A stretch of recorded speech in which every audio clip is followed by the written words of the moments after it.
இது பூசம் நட்சத்திரத்தை பத்தின ஒரு சின்ன பார்வை.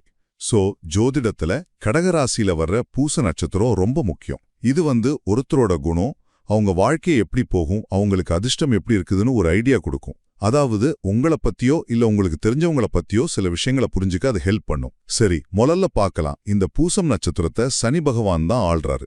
ஆனா இது சந்திரனோட வீடான கடகராசியில இருக்கு. அதனால ஒரு பொறுப்புணர்ச்சியோட மத்தவங்களை அரவணைக்கிற குணம் இவங்க கிட்ட இருக்கும். ராகுவோட தாக்கமும் கொஞ்சம் உண்டு. பொதுவா இது ஒரு லக்கான நட்சத்திரம்னு சொல்வாங்க. அடிப்படை தேவைகள், சப்போர்ட் எல்லாம் கிடைக்கும். சில பேர் இது போன ஜென்ம தொடர்பும் காட்டுதுன்னு நம்புறாங்க. குறிப்பா பெண்களுக்கு கொஞ்சம் நல்லா அமையலாம்.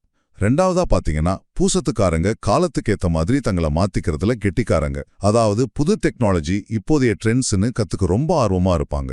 இவங்க ரொம்ப உணர்ச்சி வசப்படக்கூடியவங்க. குடும்பம், ஃப்ரெண்ட்ஸுக்கு ரொம்ப முக்கியத்துவம் கொடுப்பாங்க.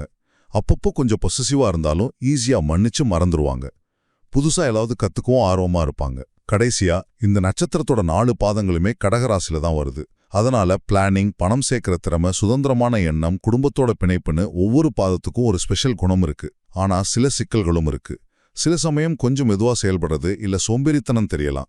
அப்புறம் அவங்களோட உள்மன போராட்டங்கள் சில நேரம் மத்தவங்க கூட பழகிற விதத்தை பாதிக்கலாம். ஆக பூசம் நட்சத்திரத்தோட முக்கியமான குணாதிசயங்களை பத்தி ஒரு சுருக்கமான ஐடியாவும் உங்களுக்கு கிடைச்சிருக்கும்.